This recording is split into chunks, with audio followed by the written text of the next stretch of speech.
Bonjour à tous, bienvenue sur la chaîne Basket Session Reverse. J'espère que vous avez passé un bon week-end. Nos auditeurs les plus assidus seront contents parce qu'ils vont retrouver Shai. Non pas qu'ils n'aiment pas Théo, mais apparemment tout le monde aime bien Shai. Shai, tu es de retour. You're back, the king is back. Après une absence bien méritée, il faut le reconnaître. Même si c'était pas vraiment du repos, mais C'est ça, non, non, mais je suis très content de revenir, mais les gens aiment Théo, t'inquiète, c'est une fausse impression. C'est dans la Late Session, on dit toujours: «Mais Théo est pas un peu tyrannique avec vous? On a l'impression qu'il vous mène à la baguette». Non, non, pas du tout.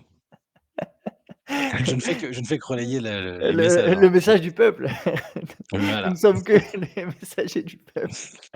Bon allez, trêve de plaisanterie et de private joke. Il y avait que 2 matchs la nuit dernière au programme, parce qu'il y avait évidemment le Super Bowl. J'ai quand même Oui, vu que c'était les Kansas City Chiefs qui avaient gagné. Voilà, c'est ma c'est ça, seule, encore une ma fois, mon in mon information va s'arrêter là. back to back avec, Pat Mahomes, ancien basketteur en high school quand même, qui Ah, ils vaut ils avaient il déjà aurait gagné l'an pu dernier? ouais, back to Ah back et OK, 3e fois en 4 ou 5 ans, je sais plus, mais OK. mais ouais, ouais. Et donc oui, il jouait au lycée. Oui, il y a un article sur Basket Session, vous pouvez aller voir si jamais ça vous intéresse, sur, la carrière ratée de basketteur de Mahomes. Mo Comment tu dis ça d'ailleurs au passage avant? Comment tu le dis son Mahomes, c'est bien. Mahomes, voilà, c'était pas trop mal pour une Voilà. fois. Donc je disais, il y avait 2 matchs au programme. Victoire de Boston contre Miami, 110-106. Je propose qu'on commence là-dessus. C'était quand même un remake des finales de conférence, des dernières finales de conférence Est. 3e match cette saison, 3e victoire de Boston. Alors ils les ont pas cartonnés comme lors de la rencontre précédente, c'était il y a pas si longtemps, c'était fin janvier. Mais c'était Ouais. un match intéressant. Miami, il manquait du monde, mais a défendu très fort. Il y a eu quelques bons passages. Bon, ils ont été menés de 15 points, ils sont revenus sur la fin, mais bon, défaite quand même. Victoire des Celtics avec 26 points, 10 rebonds, 9 passes de Jason Tatum, 25 points et 9 rebonds de Kristaps Porzingis. Voilà, le duo qui fonctionne très fort en ce moment d'ailleurs. Ouais, mais j'ai du mal à retenir le sportif parce que j'ai l'impression qu'il va y avoir une mauvaise nouvelle avec, ce qu'a eu Terry Rozier là. Mmh. La façon dont il retombe sur le genou, la manière dont il se tient derrière, voilà, j'espère qu'ils vont pas être frappés par la poisse, ça vient juste d'arriver, ce serait malheureux, mais j'ai l'impression que c'est quand même assez sérieux. On va attendre des examens, mais en tout cas, enfin ça a un peu plombé l'ambiance, je trouve, parce que Miami, comme tu le disais, a fait un plutôt bon match, compte tenu des circonstances. Jimmy Butler est pas là parce qu'il est excusé pour quelques jours pour un deuil familial et donc ils perdent sur ce match-là. Rosier, Josh Richardson se blesse aussi pendant le match. Enfin, c'est compliqué la saison de Miami quand même. Mais malgré ça, c'est Miami et ils arrivent à se battre et à pousser Boston, qui est quand même la meilleure équipe de l'Est, à sortir un peu, à se faire un peu violence pour gagner. Tatum a été très bon, comme tu le disais, 26 points, 10 rebonds, 9 passes et ça fait 4 de suite, je crois, 4 de suite pour Boston qui conforte un peu plus sa première place à l'Est, avec, bon, maintenant Cleveland qui est en chasse, mais il y a quand même une marge, assez importante. Ouais, ils sont larges, enfin ils sont assez nettement devant. Il y a 5 matchs d'avance quand même pour Boston. Boston reste Ouais, injouable. Il y a eu un petit accrochage entre Jaylen Brown et Duncan Robinson pendant ce ouais. match. Un moment où une faute de Jaylen Brown, Robinson qui lui a, je sais même plus qui fait faute en fait à la base, pardon. Non, c'est peut-être Duncan Robinson Les 2 qui fait faute s'accrochent, de en fait, base. Ouais, les Robinson 2 accroche, s'accrochent, ouais. ouais. Je sais plus sur qui est sifflée la faute, en fait. Je crois que c'est Duncan Robinson on lui siffle une faute et Jaylen Brown, il se prend une flagrante, quelque chose comme ça. Voilà, il se prend la flagrante parce qu'après il veut se dégager un peu du fait que Robinson l'accroche et ça l'impression visuelle est pas folle, il y en a beaucoup qui réclamaient même une expulsion directe, les fans des Celtics trouvent que, des joueurs ont été expulsés, du Heat pardon, trouvent que des joueurs ont été expulsés pour moins que ça. C'est vrai que ça peut être dangereux parce que quand tu as les bras accrochés, ça peut vite faire des blessures Ouais, assez sérieuses. Bon et Brown dit que Robinson a flopé ou en tout cas qu'il aurait dû voir venir le truc parce que, il l'accrochait depuis 10 minutes et Robinson trouve lui que Brown a été dirty. Bon voilà, mmh. ça fera des Ouais, retrouvailles sympas s'ils se recroisent un peu plus tard, c'est ça. personne n'a été blessé, c'est l'important. Oui, sur cette action en tout cas. Mais pour le coup, tu vois, tu sais ça cet accrochage, il résume un peu on sentait qu'il y avait une tension dans ce match, tu parles des retrouvailles plus Ouais, tard, mais là, dès ce match-là, je crois que le match d'avant, Boston gagne de 33 points ou quelque chose comme ça à mmh, Miami. Ils leur mettent une vraie fessée, du coup, oui, c'était 33 points et du coup, il y avait volonté, quand même, le Heat a défendu fort. Il y a plein de moments où le match était assez intense. Bon, on verra s'il y a encore, s'il y a encore 2 équipes qui s'affrontent en play-off. Mais il y avait une petite atmosphère de play-off, même s'il manquait du monde et même s'il y a eu des blessés du côté de Miami. Ouais.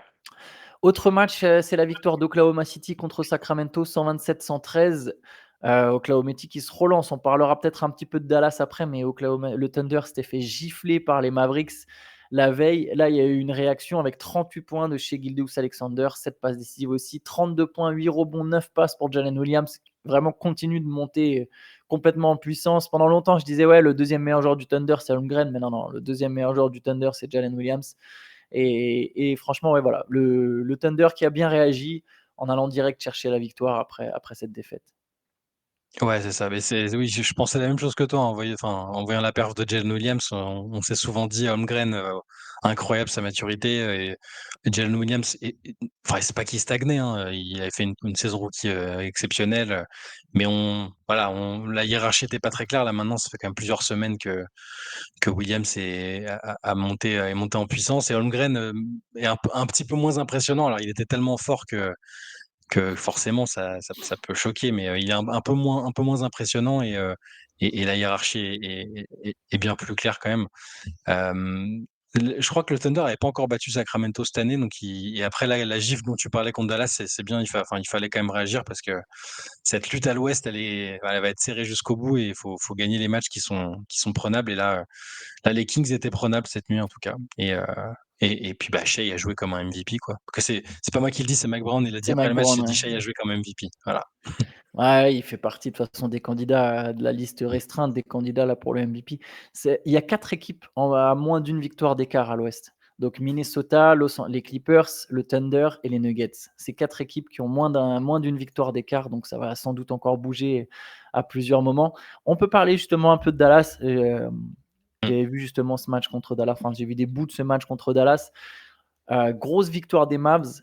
Il y a 2 trucs que je retiens, c'est que, un, je sens déjà venir comment toutes les équipes vont défendre sur le Thunder en playoff, et c'était déjà un point un peu inquiétant que j'ai, enfin pas inquiétant, mais je vois aussi bien Oklahoma City jouer les finales de conférence que je vois Oklahoma City sortir au premier tour selon le match-up, en fait. Ça dépendra évidemment justement de la défense qui est proposée en face, mais les fois où on a vu Oklahoma City galérer, c'est des moments où l'équipe adverse s'est concentrée sur Shai en se disant: «Bon, bah, de toute façon, faut juste pas qu'on lui laisse d'espace.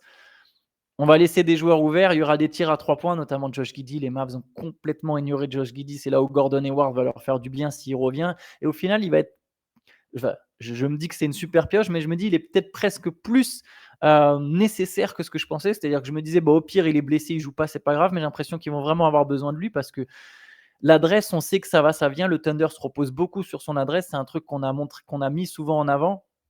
Alors, c'est l'équipe qui est la plus à droite à 3 points cette saison, donc forcément, et la plus à droite dans le champ, donc forcément, ça donne beaucoup de victoires, mais on sait qu'en playoff, l'adresse baisse. Et bref, tout ça pour dire, je trouvais que les Mavs avaient fait une super prestation contre le Thunder. On avait vu notamment PG Washington et Daniel Gafford ont plutôt réussi leur début. Voilà, je ne sais pas si tu as pu jeter un œil à ce match-là, Shai, mais c'était assez intéressant ce qu'a fait Dallas. Ouais, je l'ai regardé, je me suis dit: «Ah», moi qui suis assez sceptique sur Dallas, pour aller loin, là, les ajouts qu'ils ont fait, parce que si tu te rappelles bien de nos discussions de début d'année, je disais, que le recrutement était bon, OK, c'était pas mal avec les Grant Williams et compagnie, mais que j'étais pas non plus, plus emballé que ça. Là, bon, clairement, ils avaient identifié Grant Williams comme un problème, sinon ils l'auraient pas Ouais. tradé, et ce qu'ils ont récupéré là, je suis très impressionné, et je trouve que enfin, l'impact se voit immédiatement. Alors c'était sur un match, et faut voir au-delà, mais Daniel Gafford, il fait 19 points, 9 rebonds en 17 minutes, Mmh. et tout de suite, tu sens qu'ils Il ont était ils ont ils ont essayé de excellent. le mettre à l'aise, et lui, voilà. On savait que ce serait un joueur potentiellement, bonne pioche pour l'équipe qui le prendrait, et PJ Washington, 14 points aussi, enfin ils ont et surtout au-delà de leur performance à eux, j'ai bien aimé comment Luka a vraiment essayé de les chercher et avait l'air content, de leur présence. C'est un peu le Mmh. baromètre, quoi. Quand Luka commence à râler, à être un peu, frustré par ce qui peut se passer autour de lui, là, je suis moins serein, mais là, quand tu le vois aussi content, aussi épanoui, c'est que bon, il a l'air content des moves qui ont été faits, je pense. Ouais, il a fait un excellent match. Alors il a eu des petits problèmes de faute, sinon il était parti pour mettre, Mmh. 40 et quelques points, mais il a vraiment, en tout cas sur les moments que j'ai vus du match, et c'est en grosso modo essentiellement la seconde mi-temps, j'ai trouvé qu'il était vraiment, il y a un truc parce qu'on le compare souvent avec Harden, tu vois? Dans le côté un peu garde beaucoup le Mmh. ballon, mais il y a quand même une vraie différence, c'est que Luka, il hésite pas à mettre du rythme. Ça, c'est une différence qui, je Ouais. trouve, par exemple avec le Harden des Rockets, est importante. C'est que des fois, il y a des moments, il pousse la balle. Harden, il jouait pour avoir ses ISO, Il y avait évidemment aussi des contre-attaques, mais je sens quand même ouais, voilà, une différence. Je ne vais pas trouver de meilleur Si mot. tu regardes, si tu regardes son début de match, il est incroyable, hein. 1er quart-temps, il est totalement dingue, il met des paniers avec une facilité incroyable alors qu'il a pas beaucoup de alors que c'est pas des tirs ouverts, il fait des passes comme il en a l'habitude d'en faire, enfin, il est tout de suite très fort et le début de match des Mavs tout court est impressionnant et c'était sans Gafford et Washington, donc c'est pas eux qui ont changé la dynamique du match, ils ont été forts tout de suite.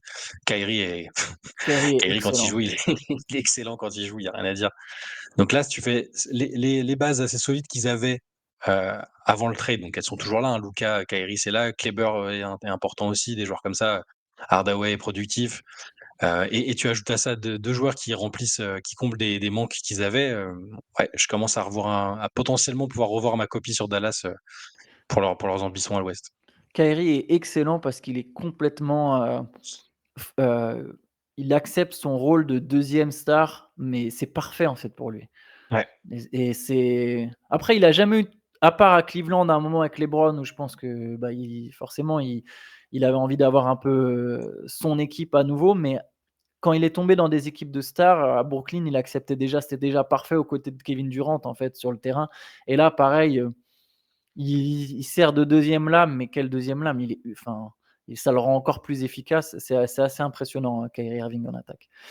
On verra ce que ça va donner pour Dallas. C'est une équipe, pareil, comme le Thunder, c'est une équipe qui, je pense, peut finir aussi bien au premier tour qu'en finale de conf, quoi.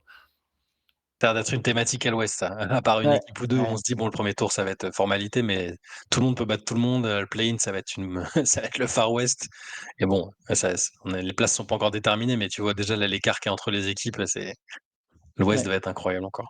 Et ouais, comme chaque année. Bon, on peut parler justement, tiens, d'une équipe de l'Ouest qui s'est renforcée, c'est les Los Angeles Lakers. Ils ont fait venir Spencer Dinwiddie. Alors on le sentait venir, hein, dès le moment où il a été, coupé par les Raptors, je crois qu'il était déjà avant qu'il ait signé son contrat, il était déjà avec Rob Pelinka pour regarder un match des Lakers, je me souviens plus lequel, peut-être contre les Pelicans ou je sais plus exactement lequel, Mmh. mais il était déjà avec Rob Pelinka, et donc voilà, sans surprise, Dinwiddie qui signe aux Lakers. Dinwiddie avec, son trip sur les bitcoins qui va jouer à la crypto.com arena, bon je pense que c'était un peu écrit. Non, mais sinon sur ce poste-là, c'est plutôt bien. Faut voir quel Dinwiddie vont récupérer parce il a quand même été très bon par instant et sur d'autres très, très anecdotiques, tout en étant un esprit un peu libre autant que sur le terrain qu'en dehors, donc je suis curieux de voir l'alchimie qu'il peut y avoir ou ne pas avoir. On s'attendait à des moves de la part de Lakers et ça a été le seul, non? C'est le seul vrai Ouais, move qu'ils ont fait? c'est leur Ouais. seul move, ouais. Toutes les grosses équipes sauf Milwaukee au final, ah si un peu Boston, mais les équipes, se servent sur le marché des buyouts et les Lakers, dégainent les premiers sur Dinwiddie. Il était tellement mauvais à Brooklyn qu'il y avait quand même des rumeurs sur le fait qu'il faisait grève. Ah Donc oui, tu vois? OK. Donc Oui, oui, on en est arrivé, mais je pense qu'il va bien mieux jouer avec, Los Angeles, ça paradoxalement. m'étonnerait pas, ça m'étonnerait pas, c'est un garçon particulier, c'est quand même c'est un très bon joueur quand il a envie et qu'il est, que le coach, croit en lui là. Je sais pas de quel Dinwiddie auront les Lakers, mais c'est ouais, ça peut potentiellement être une bonne pioche, hein, ça c'est car c'est un meneur, enfin sur ce poste-là, c'est une plus-value clairement par rapport à ce qu'ils avaient, c'est quand même bien. Faut voir aussi, sur ce poste-là, ce qu'ils vont faire avec, Gabe Vincent. Après, j'ai pas tout suivi, j'étais absent pendant la trade deadline, mais Gabe Vincent est toujours là, on est d'accord? Oui, oui, il est toujours là, mais il est blessé. Pour Après les l'instant. 2 peuvent Ouais. jouer ensemble, mais Oui, je pense que c'est pas mal. Je pense honnêtement que ça sera intéressant pour Los Angeles d'avoir ouais, on Dinwiddie. verra bien. Ouais. Et autre signature, on peut terminer là-dessus, c'est celle de Kyle Lowry qui va enfin jouer pour sa Eh ville ouais. natale. Il va jouer pour Philadelphie, il a rejoint les Sixers. Ce qui est intéressant du côté des Sixers, c'est qu'on continue de faire des moves comme s'il y avait un vrai run en playoff qui s'annonçait, comme si donc Joel Embiid allait faire son retour à un moment, quoi. Ouais, c'est ça. Mais ouais, enfin Kyle Lowry, né, il est né à Philadelphie, il a grandi à Philadelphie. Même quand il était à Toronto, il y avait des articles sur le fait que c'était vraiment le leader de l'équipe parce qu'il chaque été, il prenait tous les mecs et il allait leur faire des workouts limite dans le jardin de ses parents. Enfin, ultra, ultra attaché à Philadelphie et à sa région. Et bon, bah, c'est plutôt bien je dis qu'il finisse sa carrière, je sais pas, c'est juste enfin, il avait l'air d'être un peu cramé sur les dernières semaines et les derniers mois, là, c'était compliqué, donc c'est bien et c'est vrai que ça m'a surpris, dans le sens où je me suis dit: ils ont vraiment pas tiré un trait sur Embiid». Bon, après, ils ont raison, pour l'instant, il y a un mois avant de réévaluer la blessure d'Embiid c'est qu'il croit en son retour et tu prends un vétéran comme Laurie pour le vestiaire, pour le fait qu'il on sait qu'il va prendre des il va provoquer ses fautes offensives comme d'habitude. Sur quelques morceaux de match, il peut aussi être intéressant, au playmaking. Bon, c'est non, c'est pas mal finalement. Ouais, bon, moi aussi, je pense que bon, même ne serait-ce que pour le vestiaire, après on verra sur le Mmh. terrain, mais pour le vestiaire, voilà, pour une équipe comme Philly, ça peut être important d'avoir une voix. Avec, Je pense que ce qu'il a manqué par ouais, moment, à mon avis. ouais, c'est ça. Puis avec bon, du coup, avec Buddy Hield, qui est arrivé aussi, ça fait, Ouais, c'est plutôt ouais, c'est plutôt correct. Après, c'est sûr qu'on serait peut-être plus enthousiaste si on était sûr que Joel Embiid serait là. Tu dis: «Bon, bah, voilà, ils ont récupéré un super shooter, ils ont récupéré un vétéran qui va les aider, lorsque ce sera chaud en playoff». Là, le fait qu'on sache pas, si Embiid va revenir, ou s'il va revenir à pleine puissance, ça bon, c'est un peu c'est on est obligé d'être plus, mesuré, sur cette analyse de recrutement, je pense. ouais. Daryl Morey s'est exprimé sur le sujet. Il a dit: «Bon, voilà, j'aurais pas fait ces moves si j'étais sûr à 100 qu'Embiid reviendrait pas». Alors ça veut pas dire qu'il pense qu'il y aura forcément un retour d'Embiid, mais c'est qu'il y a une petite chance et que du coup, il veut Mmh, exploiter sa chance à fond parce qu'il se dit que c'est une année où l'Est est ouverte. Enfin, il y a Boston qui domine, mais mine de rien, on voit que Milwaukee a du mal. New York et Cleveland montent, mais bon, enfin, il y a une vraie carte à jouer, je pense, avec cette équipe des Sixers. Au moins pour aller en finale de conférence, mais évidemment, ça passe par Joel Embiid, hein. Si tu as pas Joel Embiid, ouais. c'est mort. Mais bon, on suivra ça, on verra, comme tu l'as dit, il sera réévalué dans plusieurs semaines. Ça ne veut pas dire qu'il reviendra d'ailleurs dans plusieurs semaines, c'est juste qu'il y aura un petit check-up pour voir où est-ce qu'il en est dans sa rééducation. Puis bon, de toute façon, on vous tiendra informé au travers de différents CQFR. On se retrouve cet après-midi pour un podcast. On sera que tous les 2, Shai, si je dis pas de bêtises? Oui, c'est Ouais, on ça. sera que tous les 2. Bon voilà, on n'a pas encore déterminé le sujet, sachez-le. Tu veux dire le peuple a eu la tête de Théo, c'est ce que tu veux nous dire? Non, non, non, pour on est en plein bouclage du MOOC qui était, ouais, beaucoup, beaucoup de travail, donc vous inquiétez pas. Bah, Il sera là sur les prochains. le MOOC, j'en profite pour faire une petite Oui. pub. Vous avez sans doute dû le voir, c'est le prochain numéro est consacré à San Antonio, voilà, aux Spurs, à la ville de San Antonio, à toutes les légendes et les histoires qui ont marqué cette franchise, si particulière notamment aux yeux des Français. Donc, bah, écoutez, c'est disponible en prévente, en précommande, Mmh mh. et je vous invite à aller regarder. C'est sur le shop de Basket Session. Je ne peux évidemment que vous conseiller, pas seulement parce que c'est nous qui le vendons, hein, parce que voilà, Mais quand même. je sais ce qu'on fait, bah, mais quand même un petit peu, mais surtout, non, là, pour le coup, Mmh mh. je sais ce qu'on fait, quoi, entre guillemets, donc c'est un produit, je dirais, incontournable pour les fans de basket. Voilà, je vais me permettre de Absolument, mettre ça comme ça. tu as Bah, raison. écoute, Shai, sur ces belles paroles, publicitaires, on se retrouve tout à l'heure et bonne journée à tous. Yes, à tout à l'heure, bonne journée.